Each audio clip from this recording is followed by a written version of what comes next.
अध्याय 38 सामान्य माणसासारखे नवनाथापैकी जन्म झाले नाहीत। पिप्पलायन ऋषीचा जन्मही असाच निसर्गात होऊन ते गवताच्या बेटात राहिले। सत्यस्रवा नावाचा ब्राह्मण दर्भ काढण्याकरिता तेथे आला। दर्भ काढताना त्याला तो बालक दिसला। बालकाचे काय करावे या विचारात तो असताना देवांनी आकाशातून पुष्पवृष्टी सुरू केली। तेव्हा ही भूताटकी आहे असा धसका घेऊन तो ब्राह्मण पळू लागला। देवाच्या सांगण्यावरून नारदाने ब्राह्मणाचे रूप घेतले व पळणाऱ्या सत्यस्रवा ब्राह्मणाला गाठले। त्याचा सर्व संशय दूर केला व स्वतः ते बालक उचलून सत्यस्रवाच्या हाती दिला व त्याला या मुलाचे नाव चरपटी ठेवा असे सांगितले। त्या मुलाचे ब्राह्मणाने चांगले संगोपन केले। 7व्या वर्षी त्याची मुंज केली। तो 12 वर्षाचा झाला। नारदाला त्याचे स्मरण झाले। तो गुप्तपणे ब्राह्मणाचा घराजवळ उभा राहून पाहू लागला। 12 वर्षाचा तो तेजस्वी चरपटी पाहून बंधुत्वाच्या नात्याने नारदाच्या मनात प्रेमाची भावना उर्मी उत्पन्न झाली। कारण नारद जसा ब्रह्मदेवाचा पुत्र तसाच चरपटी। मग नारद बद्रिकाश्रमात गेला। तेथे मच्छिंद्र, दत्तात्रेय व शंकर यांच्या समवेत नारद मुनी प्रेमाने बोलत बसले। ते असे बसले असता नारदाने चरपटीची सगळी कथा सांगितली। तेव्हा शंकर दत्तात्रेयांना म्हणाले, अत्रिसुता, नवनारायणांना तू पूर्ण सिद्ध करण्याचे मनावर घेतले आहेत ना?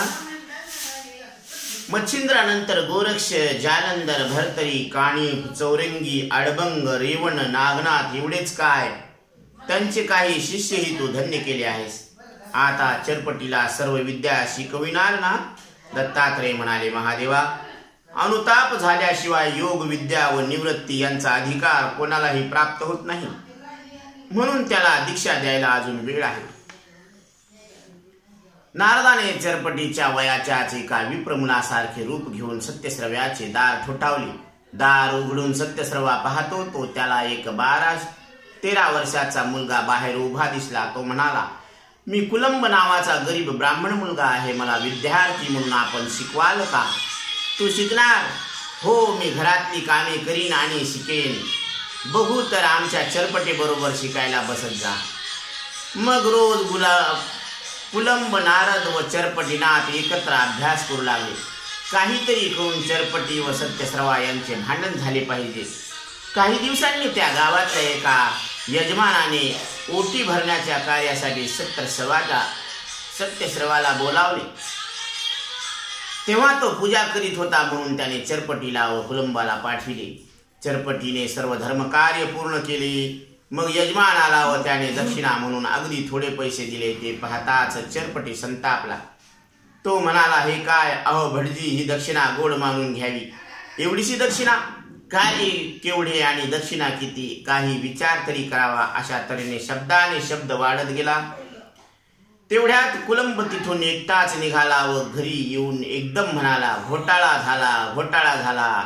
त्याचे बोलणे ऐकताच सत्यस्रवा विचारू लागला, अरे काय झाले? चरपटीने भांडण केले की काय? दक्षिणा कमी दिली म्हणून भांडतोय पहा चरपटी। सत्यस्रवा लगेच संतापला। चल चल, मी येतो, पूजा झाली माझी, पाहूया आपण, असे म्हणून सत्यस्रवा त्या यजमानाकडे गेला। तिथे भांडण अगदी रंगात आले होते। सत्यस्रवा पटकन पुढे आला। त्याने चरपटीला खसकन मागे ओढले आणि त्याच्या कान फाडात एक जोराने लागावली।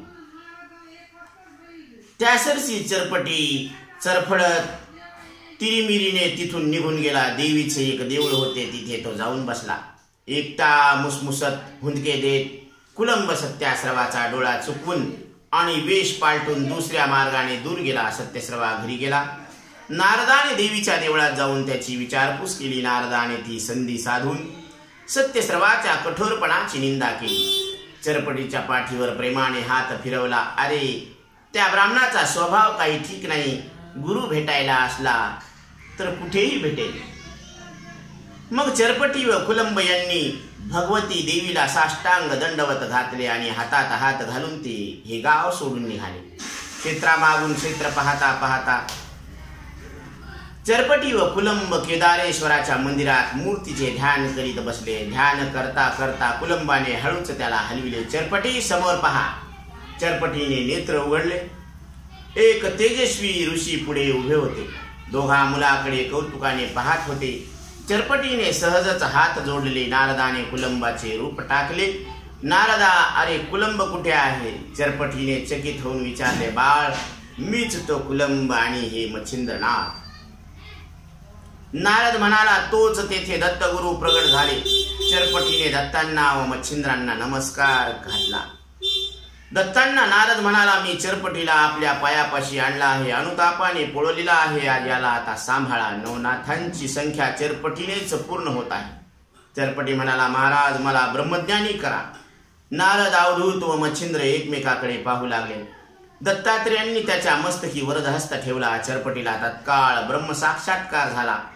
अवधूत नारद व मच्छिंद्र त्याला तेजोसारे राशीसारखे दिसू लागले आणि त्यांच्या मागे कैलासनाथही प्रगट झाले. चरपटी धन्य झाला. नंतर शंकरांनी त्याला प्रेमाने जवळ घेऊन दत्तांना सांगितले, याला सर्व विद्या द्या. मग दत्तांनी चरपटीला 14 विद्या, 64 कला, वेद, शास्त्र, पुराणे, योग, कर्म आदी सर्व विद्या व सिद्धी शिकविल्या.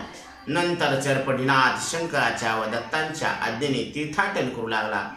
त्याने आपला शिष्य संप्रदाय वाढवला.